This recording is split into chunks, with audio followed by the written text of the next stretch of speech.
இயேசு கிறிஸ்துவின் இணையற்ற நாமத்தில் என் உள்ளங்கைகளில் உன்னை வரைந்திருக்கிறேன் என்கிற ஆண்டவர் கொடுத்த வாக்கு தத்தத்தோடு கூட சேர்ந்து கிறிஸ்துவில் விசுவாச ஊழியங்களின் சார்பில் உங்கள் அனைவருக்கும் என்னுடைய அன்பான வாழ்த்துதல்களை தெரிவித்துக் கொள்கிறேன். இன்றைய நாளுக்கான கோல்டன் ஆப்பிள் சங்கீதங்களின் புஸ்தகம் 69 சங்கீதம் 13 கர்த்தாவே, அனுக்கிரக காலத்திலே உம்மை நோக்கி விண்ணப்பம் செய்கிறேன். இந்த செய்தியின் தலைப்பு அனுகூலமான காலத்தை பயன்படுத்திக் கொள்ளுங்கள். கர்த்தாவே, அனுக்கிரக காலத்திலே உம்மை நோக்கி விண்ணப்பம் செய்கிறேன் என்று தாவீது ஜெபிக்கிறார். அது என்ன அனுக்கிரக காலம்? நமக்கு சாதகமான காரியங்கள் எல்லாம் நமக்கு அனுகூலமாக நடக்கிற காலம்தான் அனுக்கிரக காலம். அப்படி தாவீதுக்கு சாதகமான சூழ்நிலைகள் அமைந்திருக்கும் போதுதான் தாவீது இப்படி ஒரு ஜெபத்தை செய்கிறார்.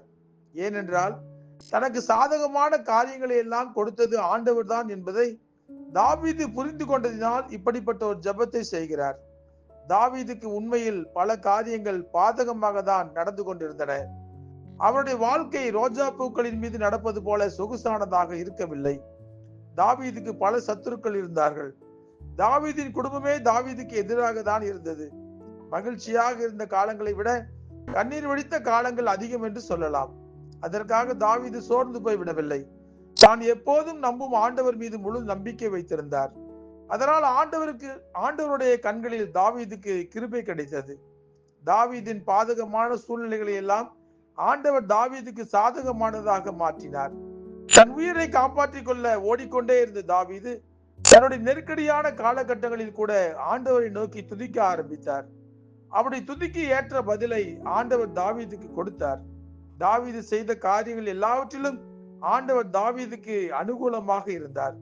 பரிசுத்த வேதாகமத்தை வாசிக்கும் போது ஆண்டவர் மீது நம்பிக்கை வைத்திருந்த ஒவ்வொரு தேவனுடைய பிள்ளைகளுக்கும் வந்த பாதகமான காரியங்களை எல்லாம் ஆண்டவர் சாதகமானதாக மாற்றி கொடுத்திருக்கிறார். அதனால்தான் யாக்கோபு தேவன் எனக்கு அனுக்கிரகம் செய்திருக்கிறார் என்று அறிக்கையிடுகிறார். கர்த்தருடைய அனுக்கிரகத்தால் ரூத் ஒரு ஆண் பிள்ளையை பெற்றாள் என்று வேதத்தில் வாசிக்கிறோம். ஒரு அனுக்கிரக காலத்திலே யோசேப்பின் ஆலோசனையின்படி பார்வோன் தனக்கு களஞ்சியங்களை கட்டி தானியங்களை சேர்த்து வைத்துக் கொண்டான். அந்த அனுக்கிரக காலத்தை அன்றைக்கு பார்வோன் பயன்படுத்த தவறி இருந்தால் அவனும் இஸ்ரவேல் மக்களும் பஞ்சத்திலே உணவில்லாமல் அழிந்து போயிருப்பார்கள். எதற்காக இதை சொல்லுகிறேன் என்றால், தேவன் கொடுக்கிற அனுக்கிரக காலத்தை சரியாய் பயன்படுத்தி கொண்டவர்கள் கஷ்ட காலம் வரும்போது தப்பித்துக் கொள்ளலாம். அதனால்தான் தாவீது தனது ஆண்டவர் கிருபையின் காலத்தை கொடுத்த போது ஆண்டவரை நோக்கி விண்ணப்பம் செய்தார். ஆண்டவருக்கு துதிகளையும் ஸ்தோத்திரங்களையும் செலுத்தி கொண்டே இருந்தார். நாம் எல்லோருமே இப்பொழுது ஆண்டவர் கொடுத்திருக்கிற அனுக்கிரக காலத்திலே தான் வாழ்ந்து கொண்டிருக்கிறோம். ஆனால் மிகப்பெரிய ஒரு பஞ்ச காலம் வரப்போகிறது என்பதற்குரிய அடையாளங்கள் இப்பொழுதே தோன்றிவிட்டது. ஒவ்வொரு நாளும் நாம் அதை பார்த்து கொண்டிருக்கிறோம். சமையல் கேஸ் கிடைக்காததினால் பல ஹோட்டல்கள், தேநீர் கடைகள் எல்லாம் மூடப்பட்டு கொண்டிருக்கின்றன. உலக போர் வருவதற்கான பல அடையாளங்கள் இப்பொழுதே தோன்ற ஆரம்பித்து விட்டன. சமாதானமாக போக வேண்டிய தலைவர்கள் சண்டை போட்டுக் கொண்டிருக்கிறார்கள். இதில் பல அப்பாவி மக்கள் பலியாகி கொண்டிருக்கிறார்கள். பல தேசங்களில் இப்பொழுதே பஞ்சம் தலைவிரித்து ஆடுகிறது. இது ஆண்டவர் சொன்ன தீர்க்க தரிசனம் தான். இது கூடுதலாக ஆண்டவர் சொல்லி இருப்பதை தான் நாம் கவனிக்க வேண்டும். தேசத்தின் மேல் பஞ்சத்தை அனுப்புவேன். ஆகார குறைவினால் வருகிற பஞ்சமும் அல்ல, ஜல குறைவினால் ஏற்படும் தாகமும் அல்ல, தேவனுடைய வசனம் கேட்க முடியாத பஞ்சம் வரும் என்று கர்த்தர் சொல்லி இருக்கிறார். ஆனால் இப்பொழுது இருக்கிற சூழ்நிலை என்னவென்றால், நம்மை தேடி ஆண்டவருடைய வார்த்தைகள் வருகின்றன. அதை கேட்பதற்கு தான் நமக்கு இன்று நேரம் இல்லை.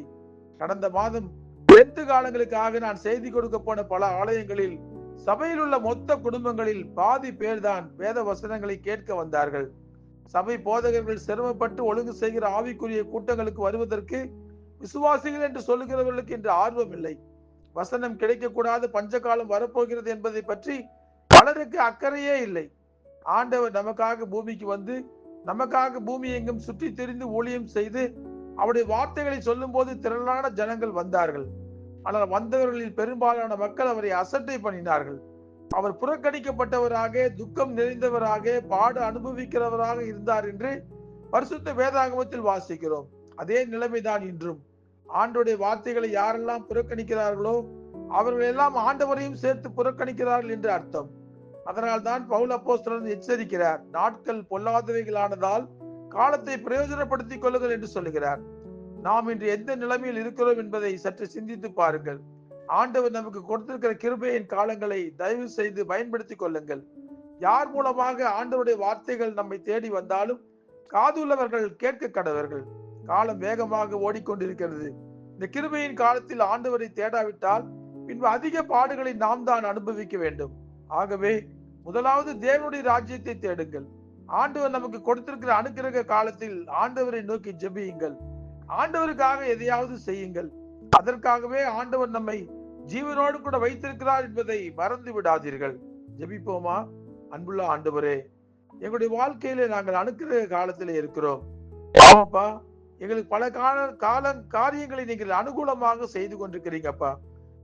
பாதகமாக தோன்றுகிற காரியங்களை எல்லாம் நீர் எங்களுக்கு சாதகமாக செய்து கொடுப்பதினால்தான் நாங்கள் நிம்மதியாக வாழ்ந்து கொண்டிருக்கிறோம்.